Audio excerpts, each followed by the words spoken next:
Good evening. Welcome to everybody who is joining us from Texas and beyond.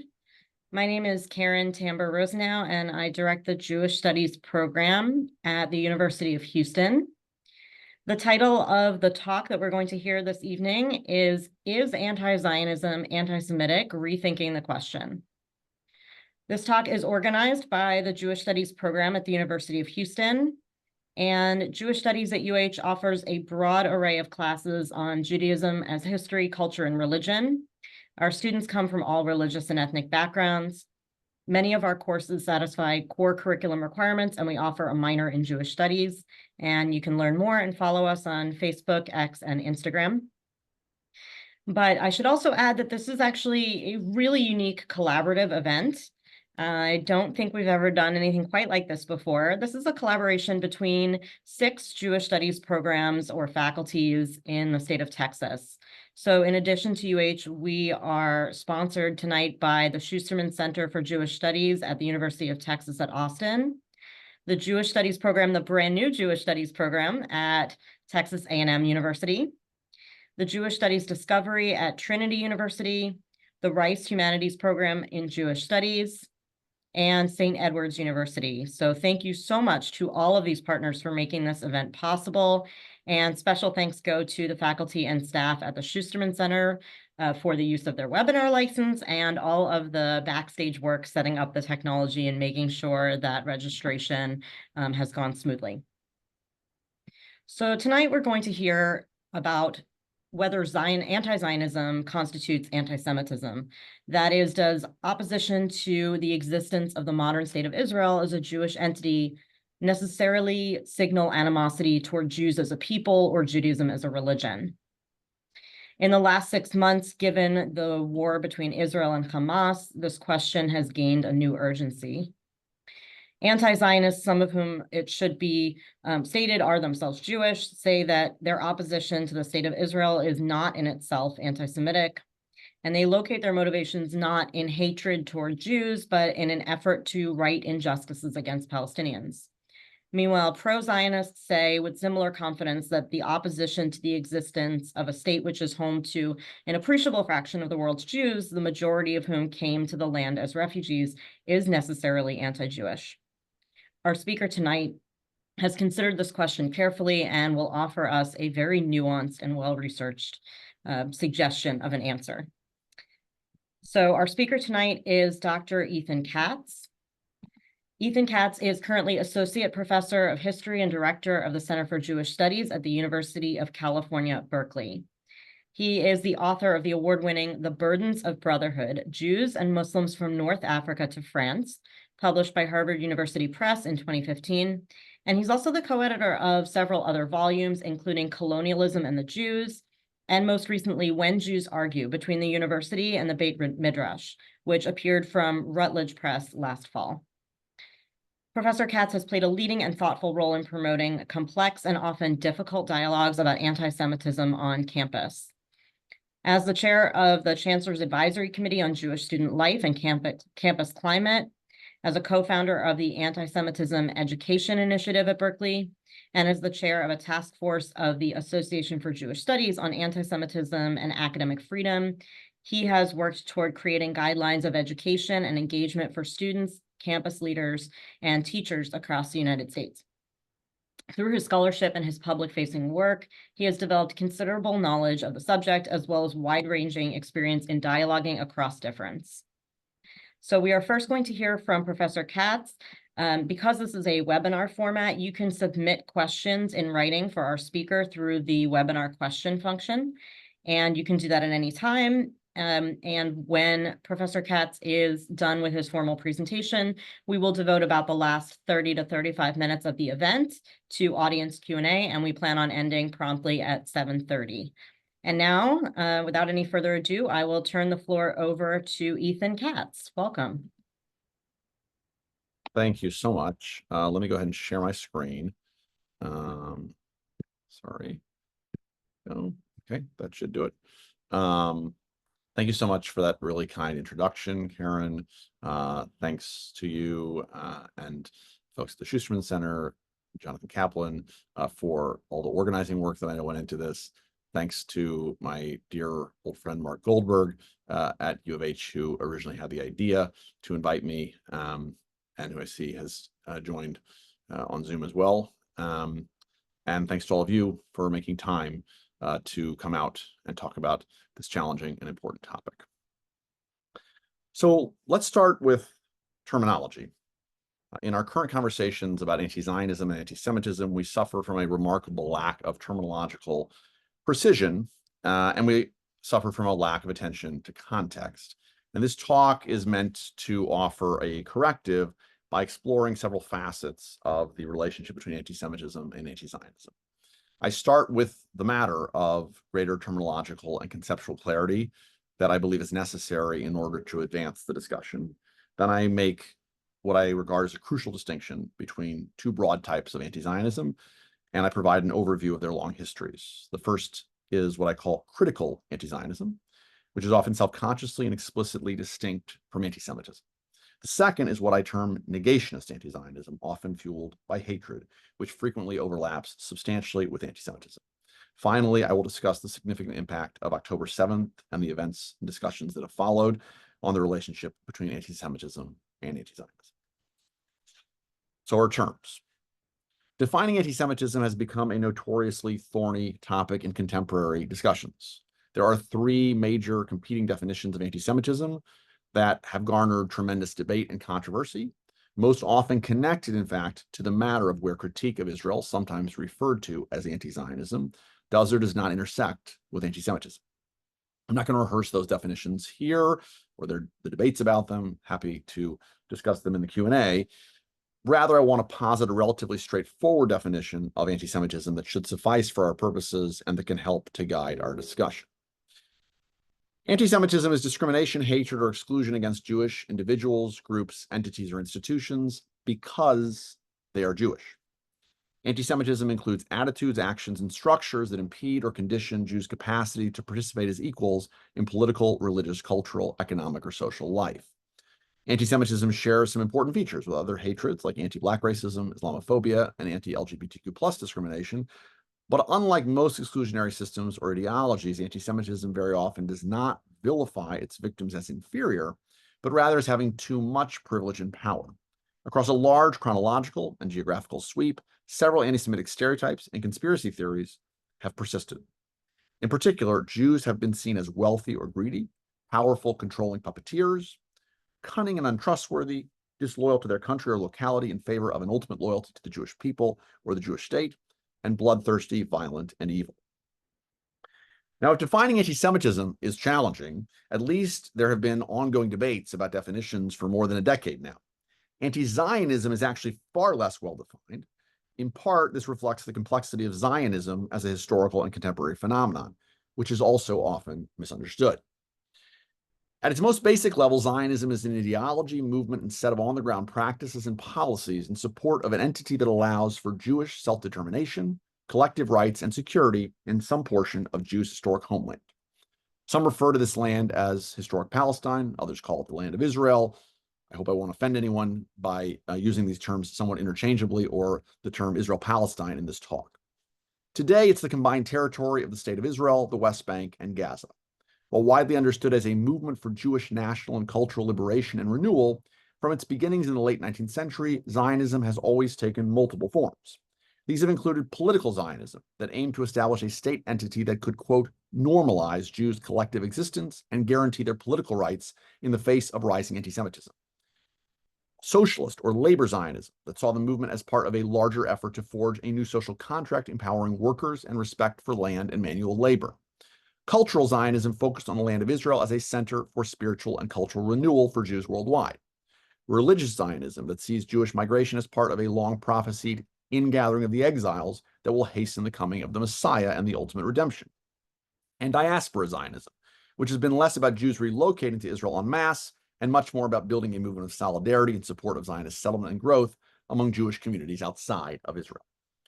All of these Zionisms had to answer over time the question of what to do with the native Arab population living in Israel-Palestine, and for more than a century, their answers have ranged from maximalist visions that propose Jewish sovereignty and hierarchical control on every inch of the territory, to a partition into two states, one Jewish, the other Arab, divided along a range of possible borderlines, to some kind of binational or federated single-state solution that maintains both Jewish and Arab character and self-determination within the same state.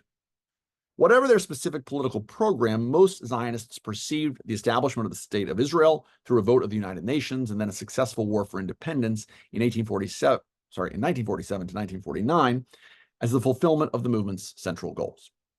Of course, simultaneous to its development as a national liberation movement for Jews, Zionism has also meant something profoundly different for Palestinian Arabs. For most Palestinians, Zionism has meant an unceasing story of conquest, displacement, and violence over many decades. This experience is emblematized by what Palestinians call the Nakba of 1948, the displacement of some 700,000 or more Palestinians that accompanied Israel's founding as a Jewish state. Indeed, the 1948 war that effectively resolved the so-called Jewish question created a new Palestinian question that remains unresolved to this day. And yet, for most Palestinians, the Nakba is not simply 1948. Rather, it is everything that has happened since that time. From Israel's methodical destruction of more than 400 Palestinian villages and towns in the years following the birth of the state, to the regularized settler violence that continues up to the present, to the horrific death and destruction wrought by the current Israeli military campaign in Gaza. With Zionism's disparate meanings in mind, we can already begin to get at the difficulty in defining anti-Zionism. Anti-Zionism resonates in entirely incompatible ways among those who consider themselves Zionists or have a strong sense of attachment of some form to Israel, and those who consider themselves anti-Zionist or strongly opposed in some way to Israel.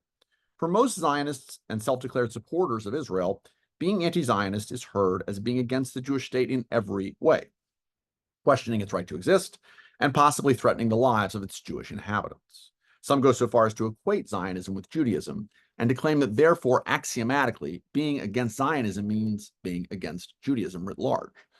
By contrast, for many, if not most, anti-Zionists, being anti-Zionist means opposing the oppression of Palestinians without necessarily offering a clear political program. For many of these anti-Zionists, Zionism has come to stand in for a host of other forces they oppose, such as imperialism, racism, oppression, and most recently, even genocide. When the battle is waged in this way, between vague notions of Jewish rights to a biblical homeland, and even Zionism as Judaism on one side, and ideas about Zionism as a stand-in for myriad evil oppressive forces of imperialism, domination, and oppression on the other, we find ourselves with a debate that is less and less about the lives of actual Israelis and Palestinians and more instrumentalized. And this impedes clarity rather than providing it. In thinking about anti-Zionism and anti-Semitism, I think it's crucial to keep in mind three major distinctions. The first is between Zionism as an idea and Zionism as a lived reality. Typically, anti-Zionists focus on one or the other. In the first instance, they oppose or do not accept the core ideological tenet of Zionism that Jews have the right to a sovereign national home in some part of their ancestral homeland. In the second instance, they oppose the current policies, institutions, and often the entity itself that instantiates that core tenet, the State of Israel. In the latter case, anti-Zionists define Zionism in the pithy formulation of one of its most prominent Jewish critics as, quote, what Israel does. Admittedly, even here, clarity eludes us, since for some opposing, quote, what Israel does means simply opposing its policies, but for others it means opposing everything it does, including its very existence. This leads us to the second distinction between what I call critical anti-Zionism versus negationist anti-Zionism. The former is fundamentally about critiquing what is wrong, historically or at present, with the way Zionism as an ideology or set of practices has developed and unfolded. Critical anti-Zionism endeavors to focus its attacks on a state, Israel, or a political project, Zionist nation building, and to insist that these are not attacks on Jews broadly. Critical anti-Zionism can often take the form of specific critiques and/or proposals for fundamentally reshaping the political order in Israel-Palestine.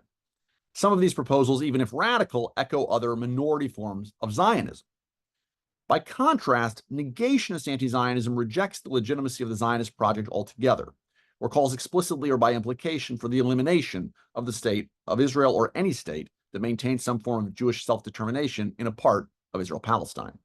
This type of anti-Zionism is often what some scholars call erasive, as it ignores, downplays, or writes out, i.e. erases, from history the long-standing Jewish roots in the land of Israel, the long history and ongoing reality of anti-Semitism, and the complex history of Zionism in the state of Israel. In critiquing Israel, negationist anti-Zionism frequently employs anti-Jewish tropes. As illuminated in Derek Penslar's important new book on the emotional history of Zionism, these two types of anti-Zionism also occupy rather different emotional registers. Critical anti-Zionism, like many forms of critique, may include fierce anger, but can also be informed by emotions of love and hope toward Israel or Jews.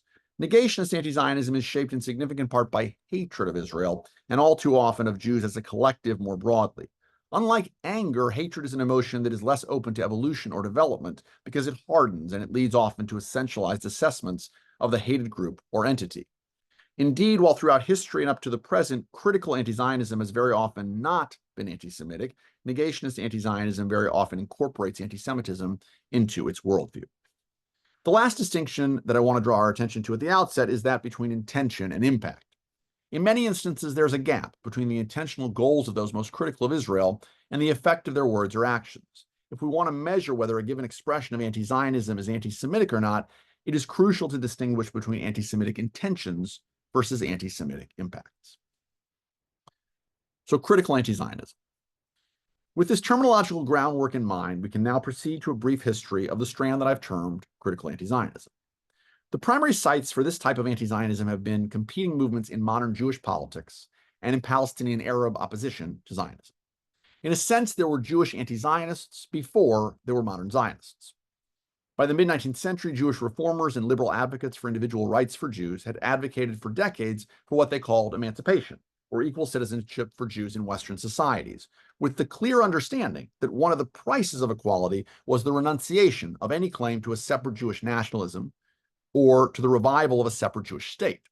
In 1885, the famous Pittsburgh Platform, drafted by the rabbis of the Reform movement in the United States, declared emphatically, quote, "We consider ourselves no longer a nation, but a religious community, and therefore expect neither a return to Palestine, nor a sacrificial worship under the sons of Aaron, nor the restoration of any of the laws concerning the Jewish state."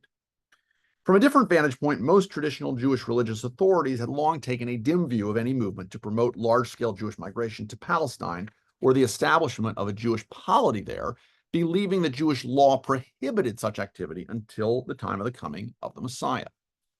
In the decades after the Zionist movement's founding, in countries where Jews had attained legal equality and robust levels of social integration, many Jewish leaders spoke openly against Zionism. In 1904, for instance, Lucien Wolfe, who was a British Jewish journalist, diplomat, and activist on behalf of Jewish rights, published an essay called The Zionist Peril, where he called himself, quote, "a convinced and uncompromising anti-Zionist."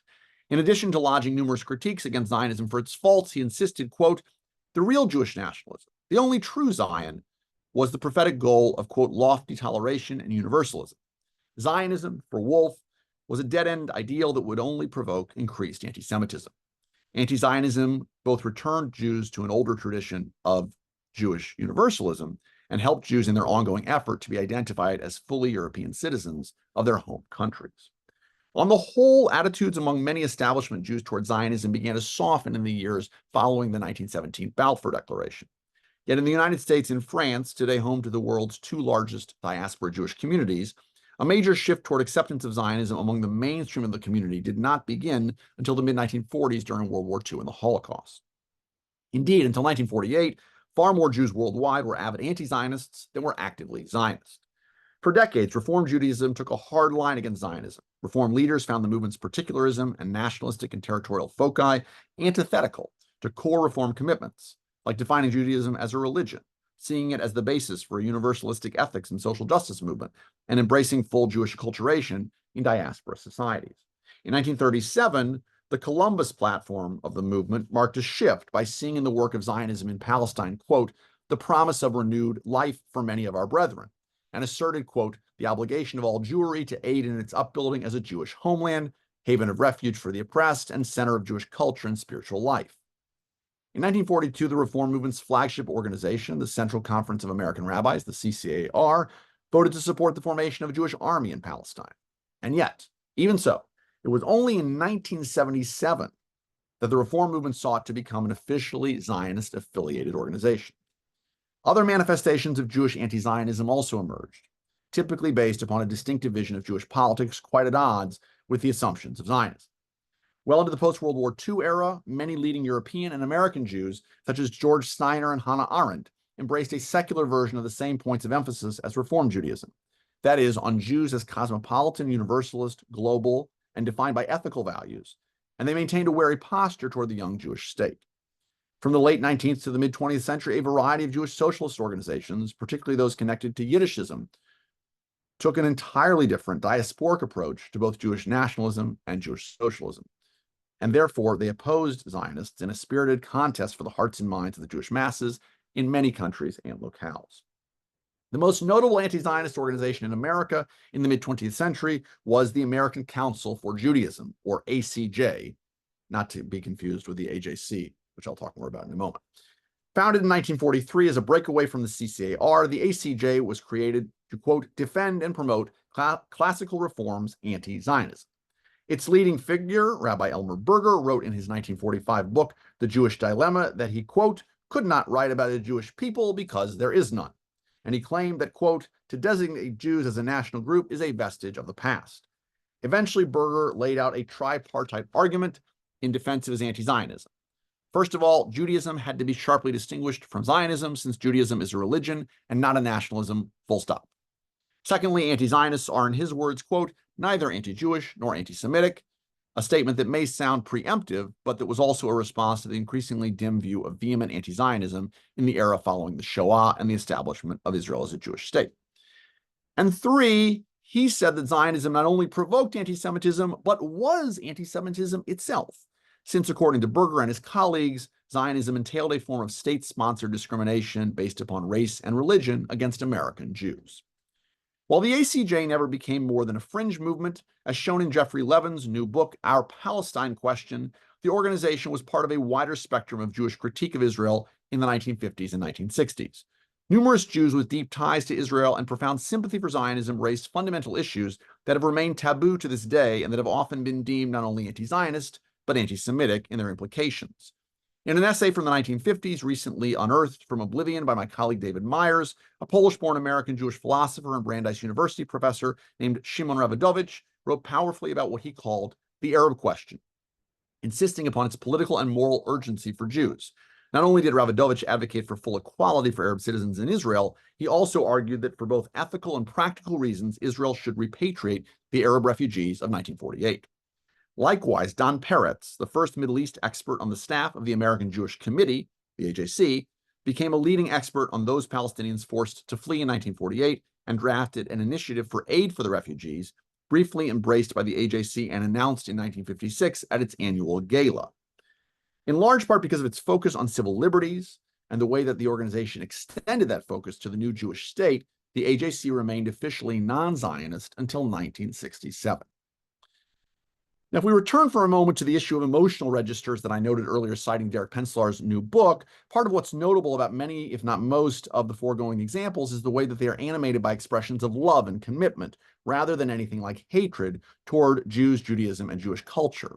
In more recent times, some movements highly critical of the situation in Israel that also spoke explicitly from a vantage point of love and commitment have been branded anti-Zionist by their opponents.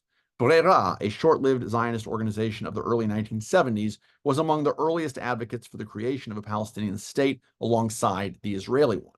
This produced an uproar and ultimately tremendous opposition from the Israeli government that helped to divide and quash the organization. More recently, J Street, founded in 2007 as a more left-wing, peace-oriented alternative to the American Israel Public Affairs Committee, or AIPAC. Often branding itself pro-Israel and pro-peace, J Street has claimed that only by fighting for a two-state solution could Israel maintain its core democratic character and values. Despite such professions, and despite the considerable number of rabbis, Jewish community professionals, and highly committed lay leaders involved with J Street, the organization has repeatedly been branded by critics as dangerously anti-Zionist and kept at a distance by the mainstream American Jewish community. So on the whole, we can see that over a long historical arc, a number of Jewish organizations and Jewish community leaders have been vocally critical of the Zionist project, while avowing commitments to Jewish religion, culture, and people that make it difficult to reasonably call them anti-Semitic. Perhaps surprisingly, the same is true for many of the most visible Palestinian Arab critics of Zionism from the movement's very inception up to the present. The earliest known expressions of this kind of critical anti-Zionism come in a famous letter from the accomplished Palestinian scholar and former mayor of Jerusalem, Yusuf Dia al-Din Pasha al-Khalidi, written to Theodor Herzl in 1899. Al-Khalidi wrote with great respect for Judaism and Jews, whose commonalities and connections to Muslims he emphasized. He condemned the persecution of Jews in Europe and expressed his understanding for the driving motivations behind Herzl's nascent movement. He declared that Zionism was, quote, natural, beautiful, and just, and exclaimed, "Who could contest the right of the Jews to Palestine? My God, historically, it is your country." And yet, in the present realities, whatever the arguments for Zionism, he said, the, quote, brutal force of circumstances had to be taken into account. In particular, that, quote, Palestine is an integral part of the Ottoman Empire, and more gravely, it is inhabited by others who would never assent to being overtaken by newcomers. Moreover, bringing Zionism to Palestine would divide the Jews, Muslims, and Christians currently living there and would end up harming the position of Jews. On the whole, if one operated, quote, with full knowledge of the facts, one had to see that it was pure folly, he said, for Zionists to plan to take over the territory. Therefore, while, quote, nothing could be more just and equitable than for the unhappy Jewish nation to find refuge, it should be elsewhere. In the name of God, he pleaded, let Palestine be left alone. A decade later, as my colleague Jonathan Grivitz has detailed, at a meeting in Jerusalem at the office of Eliezer ben Yehuda, the leading figure in the modern revival of the Hebrew language, a conversation of a similar tenor unfolded with Saad al-Husseini and Muhammad Rui al-Khalidi, both recently elected representatives from Jerusalem in the Ottoman parliament. Both al-Husseini and al-Khalidi not only spoke warmly of Jews, but also extended a welcome to Jews who might come to Palestine. What worried them both was the prospect of, quote, large-scale Jewish immigration. Al-Husseini thought that though many more Jews could be accommodated, eventually the country's capacity would be reached, and there would not be space for more Jewish immigrants. Al-Khalidi had moral objections based upon history to Jews returning to Palestine to claim it as their birthright from Arabs. Crucially, this conversation and the correspondence between Dia al-Khalidi and Herzl occurred within the framework of Ottoman rule, at a time when it was not at all clear the empire would expire within less than a decade, or that the rise of individual nation-states in the Middle East was in the offing. That is, objecting to the Zionist project in this historical context hardly meant uniquely rejecting the right of Jews to self-determination. Equally importantly, the exchanges mentioned here were characterized by lively back-and-forth discussion, by a sense of critical inquiry and mutual respect between early Zionist leaders and leaders of the Palestinian Arab community. Now, lest we think that such engagement was a relic of the pre-state period, we can see major Palestinian thinkers of the late 20th and early 21st century who were both among Zionism's fiercest critics and who offered explicit recognition of Jewish individual and national rights in Israel-Palestine. And I want to cite two examples here. The first, which may surprise many of you, is Edward Said. Said's book, The Question of Palestine, first published in 1979, has remained an urtext for anti-Zionist and pro-Palestinian thought ever since, in particular the essay that forms a chapter in the book entitled Zionism from the Standpoint of Its Victims. Said's basic starting point was that Zionism had only been written about from the standpoint of Jewish history and not from that of Palestinian. For Palestinians, quote, Zionism has appeared to be an uncompromisingly exclusionary, discriminatory, colonialist praxis, wrote Said. Said pulled no punches, framing his critique of Zionism as part and parcel of his larger critique of Western Orientalism and Western colonialism, and insisting, quote, to write critically about Zionism in Palestine has never meant, and does not mean now, being anti-Semitic. And for Said, these were not empty words. Said felt that it was urgent to write that no matter the importance of Zionism from the standpoint of its Palestinian victims, quote, it would be totally unjust to neglect the power of Zionism as an idea for Jews, or to minimize the complex internal debates characterizing Zionism, its true meaning, its messianic destiny, etc. Further on, he added, I know as well as any educated Western non-Jew can what anti-Semitism has meant for the Jews, especially in this century. Consequently, I can understand the intertwined terror and the exaltation of which Zionism has been nourished, and I think I can at least grasp the meaning of Israel for Jews. He even went so far as to say, quote, Zionism has had a large number of successes. There is no doubt in my mind, for example, that most Jews do regard Zionism and Israel as urgently important facts for Jewish life, particularly because of what happened to the Jews in this century. Then, too, Israel has some remarkable political and cultural achievements to its credit.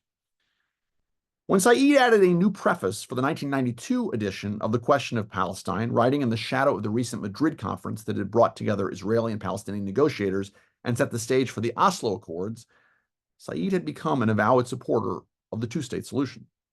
He spent much of the preface praising the decision of the Palestinian leadership to come to the decision in 1988 to demand a state for Palestinians only in the West Bank and the Gaza Strip. He also lauded their endorsement of United Nations Resolutions 242 and 338 that had come at the conclusions of the 1967 and 1973 wars, respectively, and that had laid the parameters for future negotiations between the Israeli and prospective Palestinian states. Even in the late 1990s, when Said grew frustrated with the Oslo process and wrote a notable piece in the New York Times where he called for a one-state solution, he spoke of, quote, self-determination for both peoples and floated the idea that in a single state, quote, each group would have the same right to practice communal life in its own Jewish or Palestinian way, perhaps in federated cantons, with a joint capital in Jerusalem, with equal access to land, and inalienable secular and juridical rights. While Said may be inscribed in history as a leading light of anti-Zionism, his ideas sounded remarkably reminiscent, as he recognized in that very essay, of the binational strand of Zionism itself that had enjoyed a brief heyday of consideration in intra-war Palestine some 70 years prior. As we can see vividly, moreover, Said was not the forerunner of negationist anti-Zionism that many of his most fervent acolytes and critics alike would have us believe today. Likewise, Rashid Khalidi, perhaps the most distinguished living scholar of the history of Palestinian nationalism, has recently written a new history that is a scathing indictment of the history of Zionism, but that recognizes the reality of Zionism as a national movement for both as a national movement for Israeli Jews. In this book, which is tellingly entitled The 100 Years War on Palestine, A History of Settler Colonialism and Resistance, 1917 to 2017, Khalidi turns in the conclusion to solutions for the future. There he writes, quote, Palestinians need weaning from a pernicious delusion rooted in the colonial nature of their encounter with Zionism and in its denial of Palestinian peoplehood that Jewish Israelis are not a, quote, real people and that they do not have national rights. While it is true that Zionism has transmuted the Jewish religion and the historic peoplehood of the Jews into something quite different, a modern nationalism, this does not erase the fact that Israeli Jews today consider themselves a people with a sense of national belonging in Palestine, what they think of as the land of Israel, no matter how this transmutation came about. He adds, quote, while the fundamentally colonial nature of the Palestinian-Israel encounter must be acknowledged, there are now two peoples in Palestine, irrespective of how they came into being, and the conflict between them cannot be resolved as long as the national existence of each is denied by the other. Their mutual acceptance can only be based on complete equality of rights, including national rights. Like Said, Khalidi has severe overarching critiques of the Zionist project and of Israel, but he ends up recognizing many of the core tenets of Zionism, that Israel is a nation-state for Jews whose rights must be recognized, and that in any final status agreement, not only Palestinian Arabs, but Jewish Israelis must have their national rights as part of the agreement. No matter how anti-Zionist his thought and his scholarship, Khalidi clearly cannot countenance denials of the right of Jews to any self-determination in some portion of Palestine or calls for the destruction of Israel. More broadly, this brief survey of Palestinian critical anti-Zionism puts the lie to assumptions far too widespread in both pro-Palestinian and pro-Israel camps today that sharp opposition to Zionism's actions on the ground or defense of Palestinian liberation must mean rejection of Israel's legitimacy. There have too often been many Jews and Arabs who have found their voices silenced as anti-Zionist and inter alia anti-Semitic when their speech is harsh and derogatory toward Zionism or Israel, but lies firmly in the camp of critical anti-Zionism. The vantage point from which these Jews and Arabs write is vital to understanding the logic of their discourses. And yet, anti-Zionism has historically and at present often ventured farther into more what I would call dangerous territory and meant something very different that I describe as negationist. That is, a total rejection of the right of Jews to self-determination and an attack on the Jewish character of Zionism. So negationist anti-Zionism. Negationist anti-Zionism was present not only from Zionism's earliest days, but also among some of the most pioneering and influential anti-Semites in history.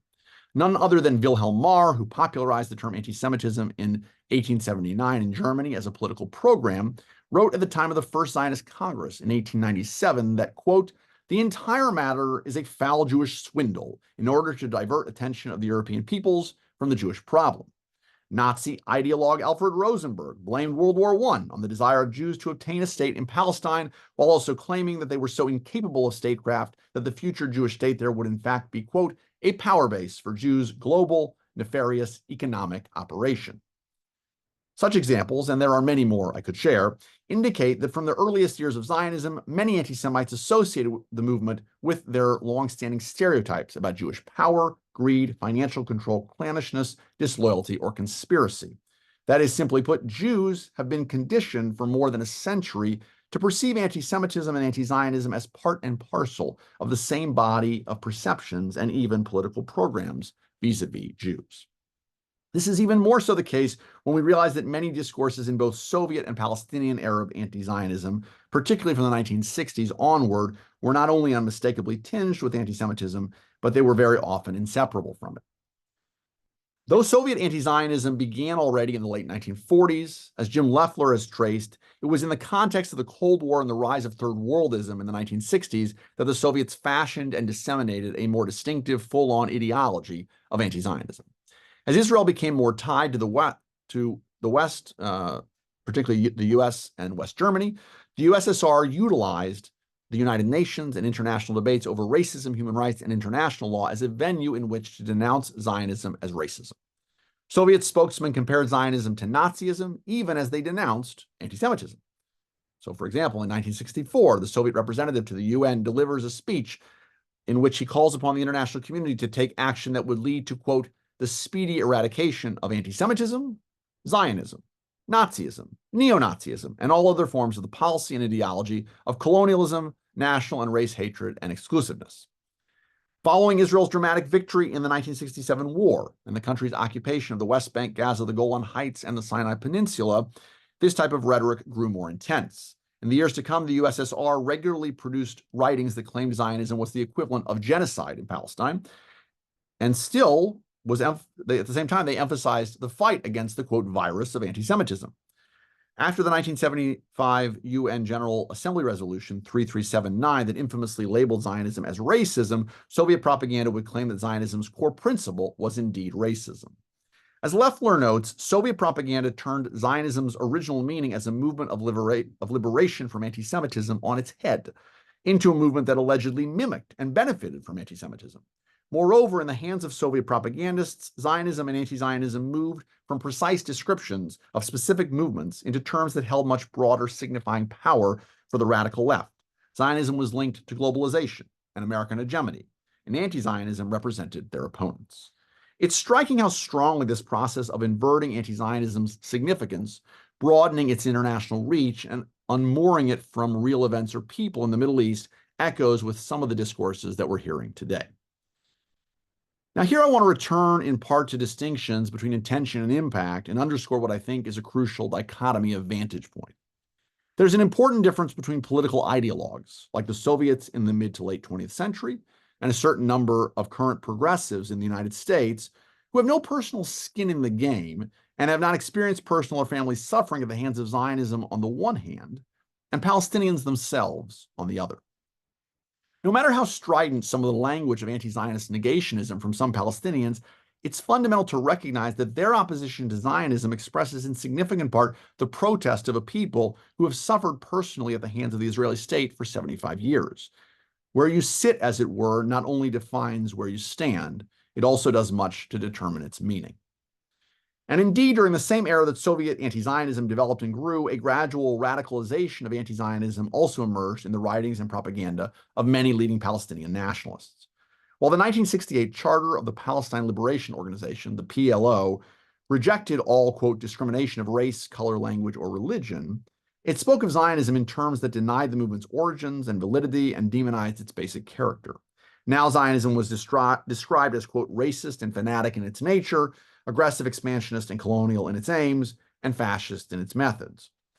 Moreover, Judaism was described unequivocally as, quote, a religion, not an independent nationality. The charter called for the elimination of all Zionism and Zionists from the land of Israel-Palestine.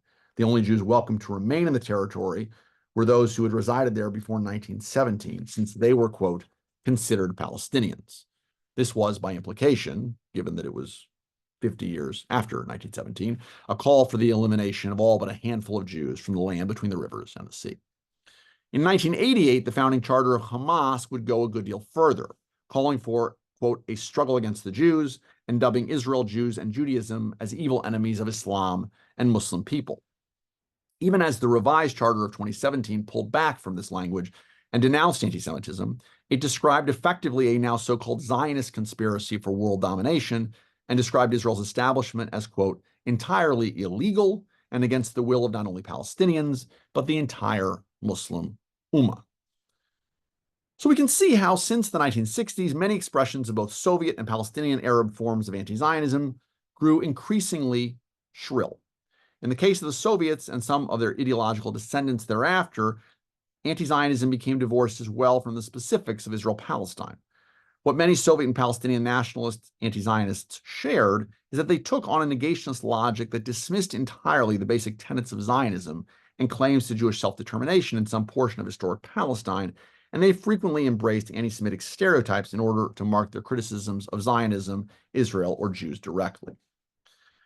Now, so far, I've tried to help us define our terms with greater precision and to paint in broad brushstrokes two traditions or strands of anti-Zionism that have developed for over a century, what I've called critical anti-Zionism and negationist anti-Zionism, respectively. I've tried to show that each of these strands took particular forms in particular historical contexts, be they the founding of modern Zionism, the years of the British Mandate, the period following the founding of the state, the Cold War, or the post-1967 era. So what's changed in the new era that we appear to have entered since October 7th, 2023? How can our foregoing discussion help us better understand the relationship between anti-Zionism and anti-Semitism in its current historical moment?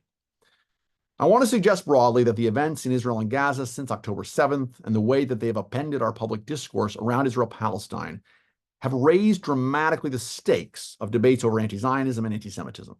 In short, the questions have come to be seen as carrying existential importance, both on the part of many Zionists and many anti-Zionists. October 7th marked, empirically speaking, by far the largest massacre of Jews since the Shoah. The latest estimates I've seen are over 1,100 victims, the majority of them civilians, plus, of course, more than 230 people who were kidnapped. While we should acknowledge that the attack began as one on military outposts and soldiers, it quickly became something very different. Many of you have seen the horrific images and read the horrific descriptions of the murder or kidnapping of women and children, of babies and the elderly, of entire families, and of rapes and sexual assaults. For many Jews, this resonated immediately as a pogrom, a premeditated large-scale act of violence against Jews carried out in brutal fashion and meant to incite terror in local and nearby Jewish communities. It reminded Jews of terrible historical episodes of anti-Jewish violence, from the massacres of the Crusades to the horrors of the Holocaust. This was an attack carried out in the name of anti-Zionism as an attack on Israel, its government, people, and very existence. And we can debate whether the intentions of this attack were or were not anti-Semitic per se, but I think its immediate resonances for Jews indicate the overwhelming degree to which it was experienced as anti-Semitism by most Jews. That is, the impact of an attack carried out in the name of negationist anti-Zionism was, to my mind, immutably anti-Semitic. Israelis perceive the attack as an existential threat as well. The country's military deterrence, so important to its survival and viability in a hostile neighborhood, had suddenly been shattered. Hamas leadership went on Arab television and promised the same sort of attack would occur again and again and again, quote unquote. The country's response, in the eyes of many, had to be fierce as a basic necessity. And yet, for many ardent supporters of Palestinian liberation, the massacres of October 7th resonated very differently. Even before Israel had responded in any retaliatory way, numerous pro-Palestinian organizations and activists took October 7th as the occasion to issue statements glorifying Palestinian resistance to Israel, with no mention of the murder of Israelis that had just occurred. Others went further and described the massacres themselves as, quote, resistance to be celebrated in a, quote, freedom struggle. In the process, these activists and organizations risked engaging in what some scholars deem erasive anti-Semitism, wherein Jewish lives, histories, or perspectives are simply scrubbed from the record. At minimum, Israelis and Jews very quickly became profoundly dehumanized by the unwillingness of many of the loudest pro-Palestinian voices to condemn the murders. And that in itself was surely negationist anti-Zionism, and I would argue ultimately anti-Semitic. On my campus and many others, this process was particularly vivid at a series of rallies. Placards and chants laid out slogans like, "There is only one solution, Intifada revolution. From the rivers to the sea, Palestine will all be free. And when a people is occupied, resistance is justified." Before October 7th, even if these slogans resonated in painful ways for many Jews due to acts of terror, or due to the recent history of the Second Intifada and calls by Hamas for the elimination of the Jewish state and its inhabitants, their meaning could be associated vaguely with Palestinian resistance to oppression. Now, however, in the wake of the murderous attack of October 7th, these slogans could only be heard by many as justifications of the massacre and calls for further violence to come. They were literally heard by many Jewish students, as they told me, as shouts of death to the Jews. Previously, the chants resonated for many as what Daryl Horn calls Hanukkah anti-Semitism, i.e. social pressure to not show one's Jewishness, in this case, one's attachment to Israel, too visibly, if one wanted to be accepted, akin to the ancient Greeks and Hellenism. Now, however, the same slogans became examples of what Horn dubs Purim anti-Semitism, as in the program of the evil Haman to exterminate the Jews of Persia before they were saved by the Jewish Queen Esther. And just to be clear, I'm talking about the way these slogans resonated for many Jews, many Jewish students on campuses, Jews elsewhere. There's no question that none of these slogans means one thing to everyone, and I don't mean to imply that the speakers saying these slogans thought that they were calling for the murder of Jews. And indeed, these were not the only students feeling threatened. Israel's reprisal against Hamas was that of overwhelming force in destruction and lethality. Over 30,000 Gazans have died since the war began. While disputes are heated about what portion of those are Hamas fighters, it seems clear that at least 10,000 victims are children. Well over 1 million people have fled their homes. Large portions of Gaza lay in ruins.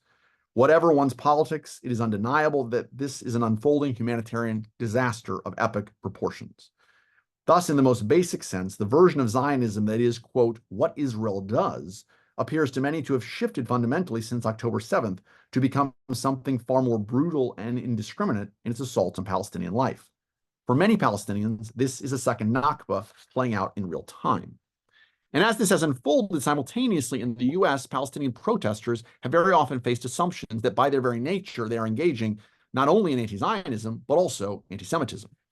Even as louder voices have emerged in recent months from some Palestinians rejecting vocally the murders and the logic of October 7th and refusing to dehumanize all Jews or Israelis, they have been ignored or drowned out by a constant inability to perceive genuine fear, anger, and pain on the Palestinian side among many attached to Israel and Zionism. On my campus and many others, Palestinian students have been doxxed, harassed, and threatened merely for making their voices heard, for wearing keffiyehs or holding Palestinian flags. Just as the spike in negationist anti-Zionism that occurred immediately following the attacks has been deeply dehumanizing toward Israelis and Jews, efforts to classify all pro-Palestinian speech as off-limits and hateful have in turn also been deeply dehumanizing. The possibility that critical anti-Zionism exists and has a right to enter the conversation, if you will, feels foreclosed from multiple vantage points. It's for these reasons that I say the stakes of the debate have come to be seen by both sides as existential. If Zionism looks like an existential threat to Palestinians and has been responsible for the deaths of tens of thousands at the hands of the Israeli army, and if Zionism is being appropriated in unprecedented ways by right-wing religious fanatics who speak almost daily of ethnic cleansing or reoccupation of Gaza, then that ultimately changes the meaning for Palestinians of anti-Zionism.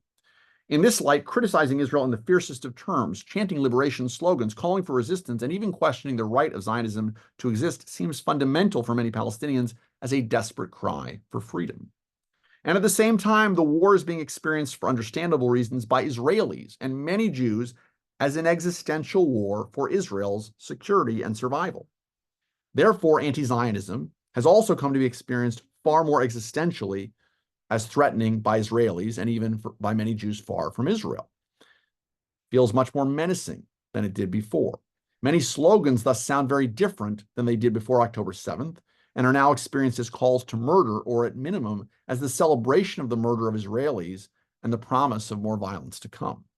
These two developments, where anti-Zionism seems urgently necessary to fight against an existential threat for one side, and where it seems like part of an existential attack on Israel's existence, its future, and its basic right to exist for the other side, make the debate today more difficult than it has ever been. Crucially, the sense of grief, pain, rage, and trauma on both sides remains tangible, and thus emotion continues to drive responses on both sides.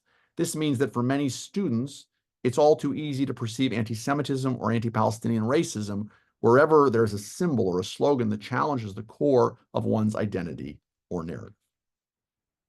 So to conclude, I've sought to argue in this talk that historically anti-Zionism has been difficult to define and has had complex and ever-shifting relationships to anti-Semitism, but we can detect two broad strands of anti-Zionism from the late 19th century to the present, which I've called critical and negationist, respectively. Since October 7th, I believe that we've entered a new historical era where the stakes of debates over anti-Zionism and anti-Semitism have been ratcheted up exponentially, mimicking the sense on the part of both Israelis and Palestinians that this war in the Middle East is one of existential dimensions. We might end with a few broad guidelines that do not tell you when to think that anti-Zionism definitively is or is not anti-Semitic, but that tell us, I believe, the right questions to ask. In particular, in light of our foregoing discussion, it's best to examine the following. Is the criticism of specific policies of Israel, or is it of the right of Jews to their own state? Is the given anti-Zionist expression using symbols and images associated with classic anti-Semitism? Is the speaker offering a political program that would fundamentally change sovereignty and rights on the ground in Israel and Palestine? If so, is the given program one that upholds or rejects collective rights for Jews in some portion of the land? Does the given anti-Zionist expression demonize Zionism in Israel in a way that is dehumanizing or that distorts historical or contemporary reality? And is the expression of anti-Zionism blaming all Jews for the actions of the Israeli government or disqualifying a person because of an association with Israel? And so if we return to the question that frames this talk, is anti-Zionism anti-Semitic? The answer is very often yes, but not necessarily, and it depends a great deal on context. Thank you. Thank you so much for that. I think we all have quite a bit to think about. I'd like to invite those in the audience to share any questions that you have in the Q&A function. And I see a couple of questions already, so I'm going to ask. I think this one you may have touched on, but I'd like to make it maybe a little bit more explicit. Daniel asks, if Hamas is a negationist organization and most Palestinians see it as a legitimate representative of their interests, can we conclude that the movement to create a Palestinian state is fundamentally anti-Semitic? Basically, I think there's a lot of leaps there. I do want to apologize if I spoke fast, which sometimes I do. I did try to slow down at points, but maybe not enough. So I'm sorry if I spoke too fast for some people. So I basically, first of all, whether Hamas represents the majority of the Palestinian people is a pretty hard question. We don't have a lot of polling that's very recent or that isn't tied up in a lot of problems, particularly in the context of war. But I think that if we take that question elsewhere, we'll realize why the framing is problematic. That is to say, if X number of Orthodox Jews voted for Donald Trump in 2016, and people have good reason to conclude that Donald Trump is certainly in a lot of his rhetoric a racist or an Islamophobe, does that mean 80% of Orthodox Jews are racists or Islamophobes? I realize there are certain people who would say yes, but I think that's a deeply problematic way to think about the way that ideas translate. Hamas is the primary resistance organization to the Zionist project today. There is tremendous anger at Hamas in Gaza right now. Doesn't mean the anger toward the IDF isn't greater among many of the same people. But if you follow closely people who are monitoring opinion in Gaza and talking to a lot of Palestinians, they will tell you, many of them, that there is a lot of anger toward Hamas. But Hamas is, what there is. We could translate some of the same questions about the Israeli government, this current government, which is rather unpopular, but maintains a majority of seats in the Israeli Knesset.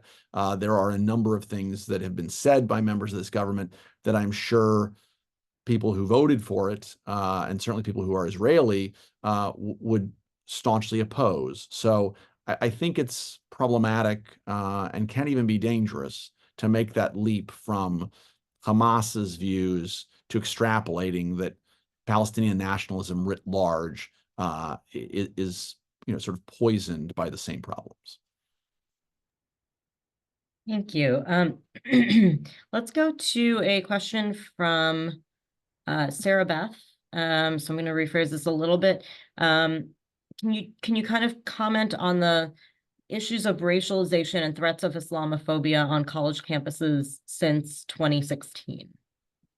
Yeah, I mean, I tried to allude to that in talking about the rise in anti-Palestinian racism since October 7th, and the way that pro-Palestinian activism has often been labeled as anti-Semitic, and there have been, doxing and threats toward Palestinians. I think that that's in some ways connected to larger racialization that, I mean, goes back before Trump, but that was really brought out by the 2016 election. I mean, there's a larger context here where, Trump's election also helped to spur a counter mobilization in the form of a new kind of anti-racist movement that crystallized in the summer of George Floyd.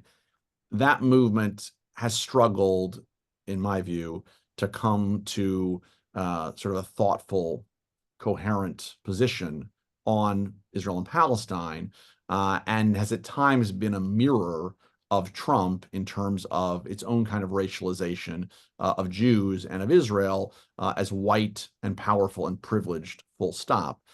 So I think in our current battles, we certainly are impacted by U.S. domestic politics and the way that they have polarized a lot of these conversations and incorporated language of race more and more into them. So let me follow up on that with my own question. So we are seeing some tensions within particularly the Democratic Party, with some politicians kind of breaking from the established support for Israel that Democrats have long espoused. And some figures are, expressing some pretty strong anti-Zionist viewpoints without, asking you to pick out particular people, although feel free if you would like. I'm wondering what you see in some of those younger, more left-leaning Democrats who are making anti-Zionism statements, anti-Zionist statements. Are you seeing more of a critical or more of a negationist kind of anti-Semitism? Anti-Zionism? Yeah, that's a very good question. I mean, I think some people are not necessarily super clear on exactly what their anti-Zionism consists of, aside from fierce critique of Israel. And sometimes I think they're actually deliberate in using language of occupation that could mean the West Bank or the West Bank and Gaza, depending on somewhat on your view of Gaza, and occupation that could mean all of Israel, Palestine, right? Because the word is used in different ways by people with very different views. So yeah, I mean, I don't think that, I think, look, in the National Democratic Party, it remains very marginal to take staunchly critical positions against Israel. If we look at votes in Congress, we have a tiny number of people voting against like funding for the Iron Dome. Okay. And so it's not, with the rare exception, it's not publicly acceptable, I think, for within Democratic electoral politics for these people to come out and say, I think Israel should go away. Right. Now, so therefore, like if we want to take, I mean, we're talking about some members of the so-called squad, right? Primarily, Ilhan Omar, Rashida Tlaib, Bush. Those are sort of the three most visible and at times most vitriolic in some of their rhetoric. Yeah, I don't know exactly necessarily, what their political solution would be, and sometimes they've actually, been pushed and they've given an answer to that. But I think that they're operating within a framework where if they were to come out and say, we think Israel should be eliminated, even with the moves in the Democratic Party that have taken place, where there's much more criticism of Israel and there's a wing of the party that's growing, that's fiercely critical right now, I still think that is somewhat unpalatable politically. So I think it's largely in a sort of critical anti-Zionism frame, But what we don't necessarily hear that we used to always hear, from some of these folks more on the far left, we don't necessarily hear them say, of course, Israel has a right to exist, right? Which would be sort of the reassurance. Or even, of course, whatever we come up with, it has to include collective rights, both for Palestinians and for Israeli Jews, right? That kind of qualifying language, which would make many Jews, even who are very critical of Israel, feel much better at the start of the conversation, isn't necessarily there. And so there is, for some folks, a kind of really, shrill anti-Zionism, which can sound like it implies certain negationism. Thank you. So I next want to go to a question from Colton, who asks, and kind of just paraphrasing a little bit here, is Israel existing as a country that claims to represent all Jews in the world, by definition anti-Semitic, because it perpetuates the anti-Semitic trope of dual loyalty? No, I don't think so. I mean, I don't think it's more the case than the existence of a number of other countries where we have immigrants in this country who've been accused at times of dual loyalty. I mean, it sort of would be a circular trap for Jews to feel that they couldn't establish a state because they'd been accused for centuries of dual loyalty, because then any Jewish state would just be perpetuating that stereotype. So what I do think is true is that something that's very hard to talk about is that this conversation and this context is made more challenging by the degree to which numerous Jewish organizations have come to identify their Zionism and their public support for Israel as so central to their identity and to what it means for them to be a publicly Jewish American.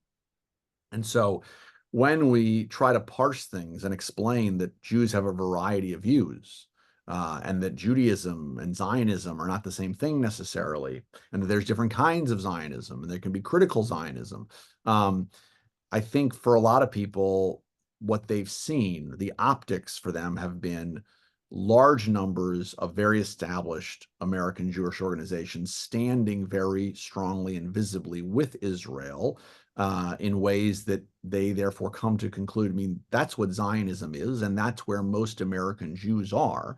And so that just complicates the landscape a great deal, because while it's true that we want to show people that you can't equate a Jew who you meet somewhere with the actions of the Israeli government, we have had people working very hard to get Jews to see themselves as fundamentally aligned with Israel in their Jewishness and their Jewish identity and their public Jewishness for a long time.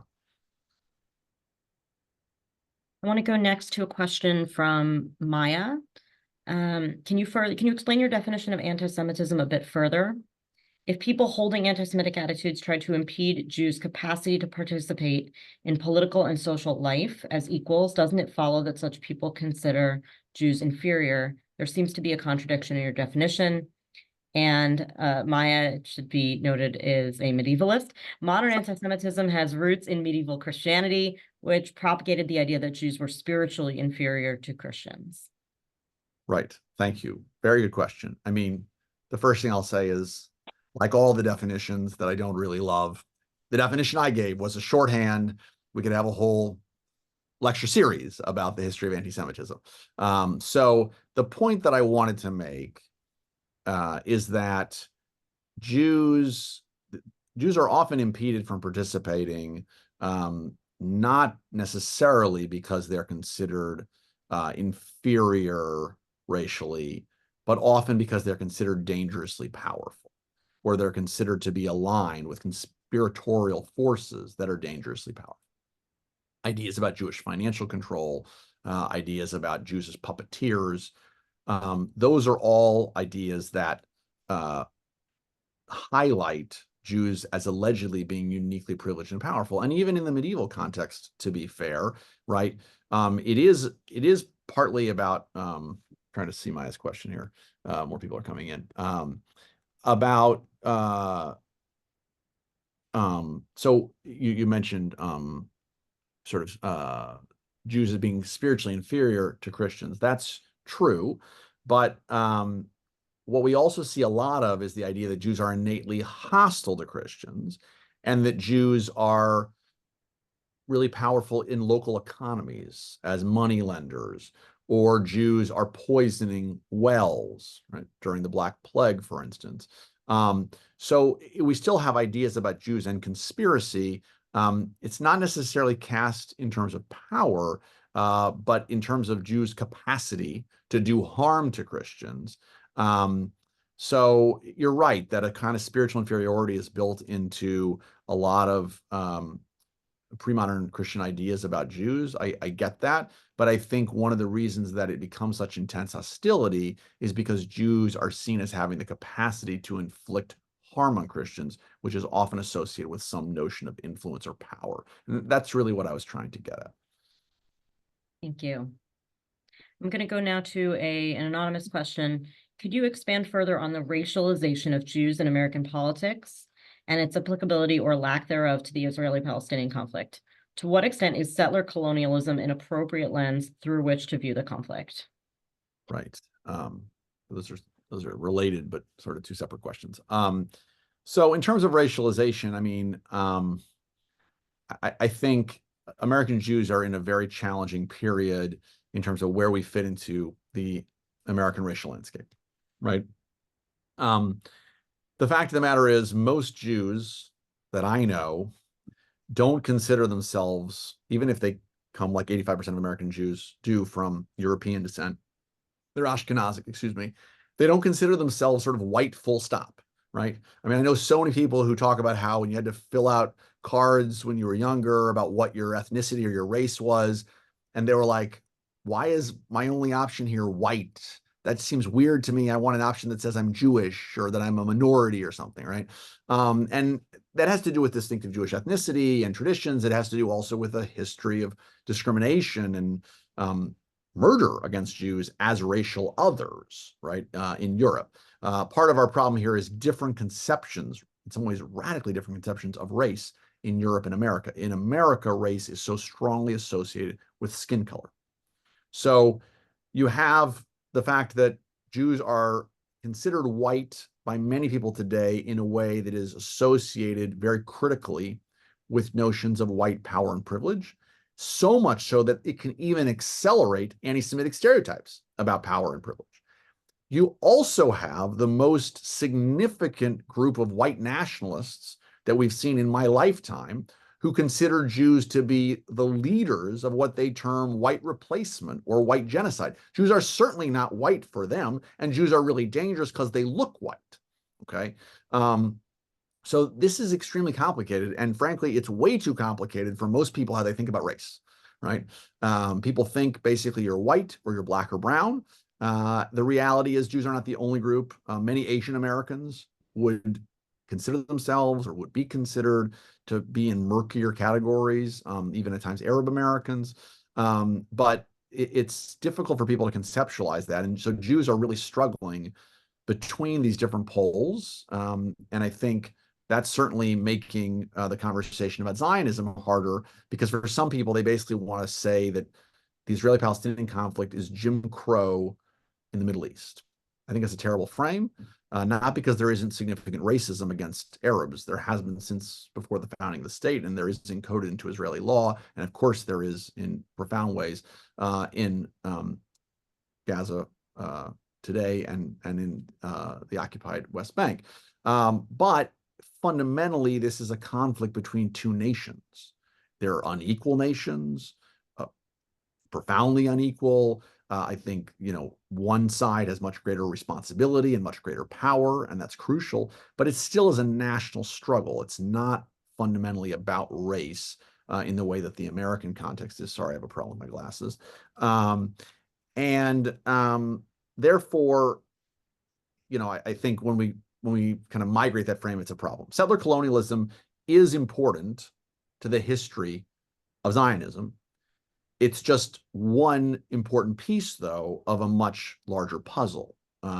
So, I mean, it's clear to me, someone who's worked on this issue, that Zionists in many different times and places saw themselves as taking up colonial practices. And you can argue that it didn't become more decisively colonial until the post-1967 era, where there's settlement in the West Bank, which I think does have a more colonial character in different ways. So it's part of the puzzle. But the problem is Zionism also has a lot of similarities to indigenous national liberation movements, and Jews have always been indigenous since they went there thousands of years ago to the land of Israel. They remained there in small but significant numbers and communities all through the time of their exile, and they saw themselves as returning to that land. And so thinking of the Jews who fled pogroms or fled the Holocaust or fled tremendous pressure in Arab societies to leave as akin to the Afrikaners in South Africa is profoundly misleading and in a certain way dehumanizing of the Jewish experience of Zionism. Zionism emerges as a self-emancipatory movement in a context where Jews are both feeling that they're reviving traditions and where they're feeling like liberalism is failing them and they need a different solution. And therefore it has a lot in common with other anti-colonial nationalist movements. So the problem is, again, just like Jews don't fit so well in our racial binaries, Zionism doesn't fit very well in a colonizer versus colonized frame where those are the only two options in some absolutist sense. So settler colonialism, yeah, I mean, it's hard to argue with the way that, settlers went particularly to the West Bank beginning in the 1970s and took over various parts of land and certain social relations there that are incredibly hierarchical. It's hard not to see parallels to settler colonial societies like Algeria. And at the same time, it's just tremendously impoverished as an analytical frame or a way of understanding the history of Zionism and the conflict to say Zionism equals settler colonialism. Thank you. Comments and questions are coming in really fast, and I'm trying to keep up here. There are more than we're going to be able to get to, but we have time for a few more. Deborah asked, if you have to give a percentage of people who hold negationist versus critical anti-Zionist views globally or just in the US, your choice, would you have any kind of estimate? I don't. And I mean, I think it's also just a moving target. I mean, that's another thing to sort of say is like we shouldn't necessarily think, I mean, I've laid out something that's dichotomous here, right? But it's not necessarily the case that people are always in one fixed category or the other. And the way that some of the same people are talking about the situation today in a context of tremendous violence and hardship, certainly some people are talking very differently than they were a few months ago. And I imagine that, God willing, the violence ends, people will in some ways reset again. So it's difficult, but we don't have those numbers. It's a great question. So here we've got Colton again asking essentially about Jewish anti-Zionism and asking specifically about on Berkeley's campus how a lot of young Jewish people have been leading pro-Palestinian protests like through Jewish Voice for Peace and shouting "not in my name" and rejecting Zionism. So if you can kind of incorporate, take into account that the fact that there are a lot of Jews in that movement. Yeah, no, it's a very important point. It should not be at all minimized. And I think it's difficult to know exactly how to categorize these these movements. They are often quite a bit more absolutist in their language than some of their antecedents who were non-Zionist or anti-Zionist in earlier generations. And so in some ways, some of them are very openly calling for the end of Israel as a Jewish state. Hard not to see that as negationist in many ways. I am very reluctant to call almost any Jewish discourse anti-Semitic because it comes from Jews and people who identify as Jews and identify strongly as Jews. And I consider that to be usually quite problematic. But they are sometimes sounding a lot like certain folks who we would consider anti-Semitic were they not Jewish. So I think it's a new challenge. I mean, we have a huge generational conflict underway in the Jewish community, and I think it's a tremendous challenge for Jews to be able to see each other across these differences. I think that for Jews of the generation that's coming of age today, there is no assumption that Israel is necessary. There's no assumption that Israel is a good thing, even, warts and all. I think for people of my generation and my parents' generation, those assumptions are very widespread among Jews. And so there's tremendous lack of understanding. There's a chasm there. And as much as some of us are trying to build dialogue between Jews and Muslims, we also need to work on dialogue within the Jewish community, in its widest sense, because that misunderstanding is only going to grow. Thank you. Okay, next question, I want to go to a question from Sarah. Do you think statements claiming that there is a genocide happening in Gaza are anti-Semitic? Oh boy. I don't think they're definitionally anti-Semitic. Okay. I mean, that's the short answer, right?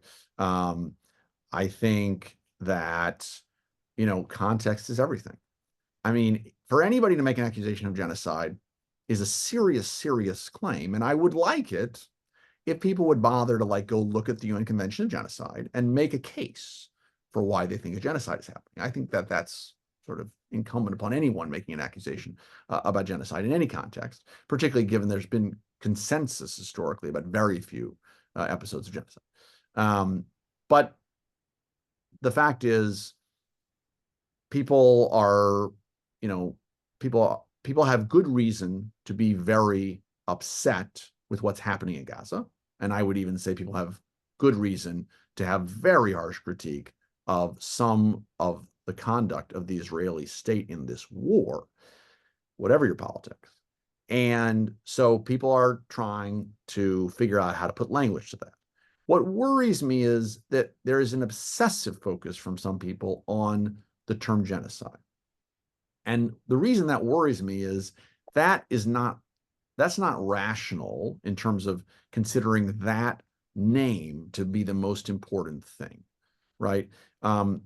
What makes sense is that we should be able to talk about what seem to me, and I'm not an expert, are likely war crimes in Gaza, and that we should be able to talk about responsibility, humanitarian catastrophe, what Israel's responsibility is for trying to address humanitarian catastrophe. Those are things that are tangible, that must be discussed and that are urgently important right now. The label of genocide sounds like it is perhaps important to people because somehow the Jewish state, whose founding is linked with one of the worst genocides in world history, and who derives, in my view, for justifiable reasons, significant support and sympathy given the history of the Holocaust, therefore from a past genocide.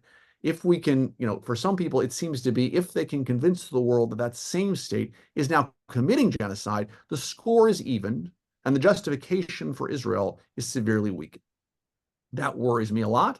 And I think if that's the strategy, then I do think there's something there that at least, veers close to anti-Semitism.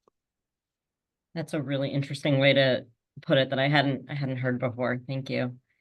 So I want to, as we kind of reach the end of our time, I want to end with a question from your friend and mine, Mark Goldberg, which because I think this is really a great way to kind of cap, some things up, and I want to leave you enough time to answer it. And Mark says, "Thank you for this wonderful talk. This is an incredibly helpful way to think about anti-Zionism.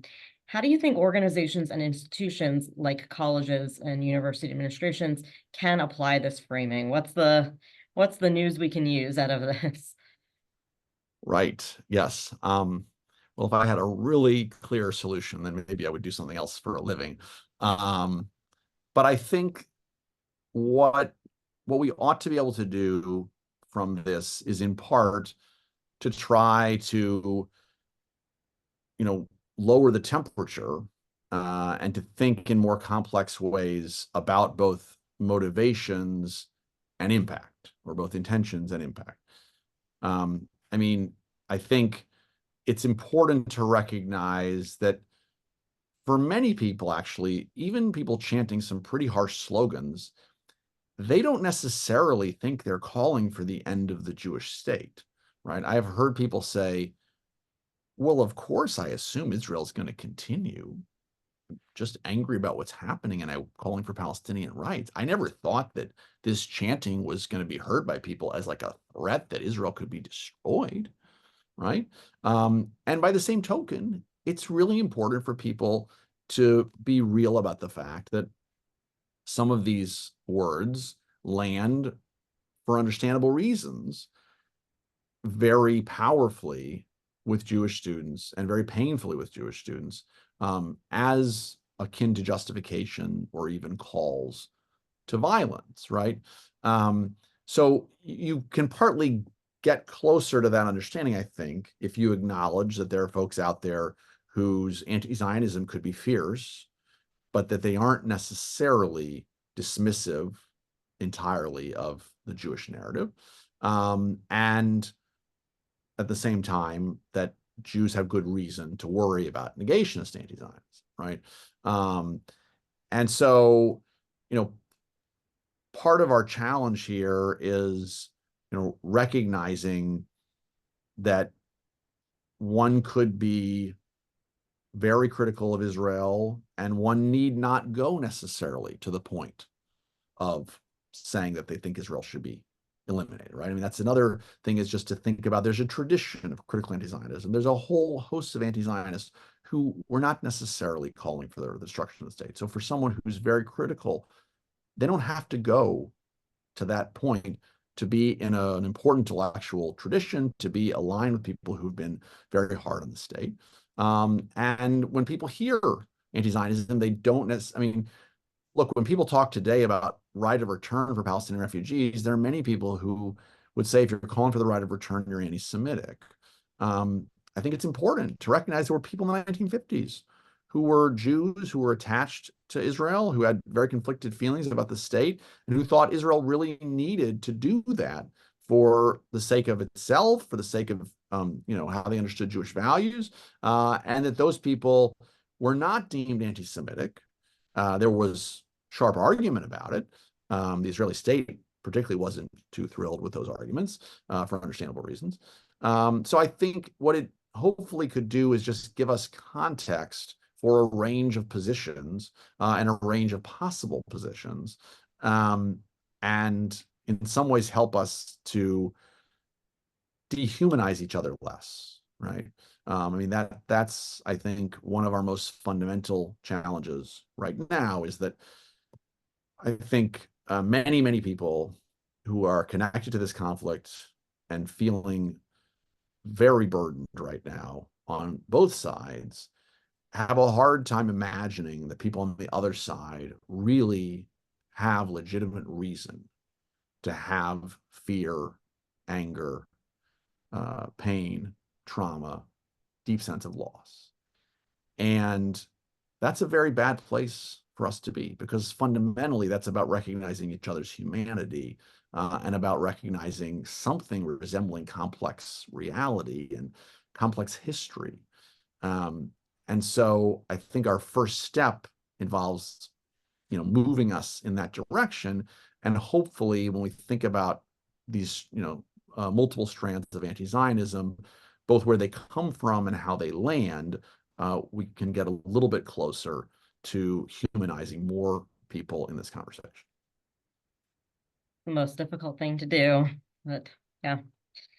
Thank you very much. I want to thank everybody for attending, and thank you all for your questions. And I again apologize that there are many other really important and fine questions in the queue that time just doesn't permit. If it did, we could go deep into a lot of these other questions. So really, I appreciate everybody for coming and engaging. Thank you to Ethan Katz. Of course, this has been really just has given us all, I think, so much food for thought. And thank you so much to all of our co-sponsors at all of the 6 Texas universities. And I've seen a few questions in the chat about whether this would be recorded. The event tonight was recorded, and as I understand it, The Schusterman Center for Jewish Studies at UT Austin will be able to post the recording on their YouTube channel. So if you are interested in viewing it again or sharing it with all your friends, you can do that if you would like to, view those slides again and just kind of experience this again. So again, thank you so much to everybody. Thank you to Ethan. Thank you to our partners, and I hope everybody has a good evening. Thank you so much for having me. It's really a pleasure. Good evening.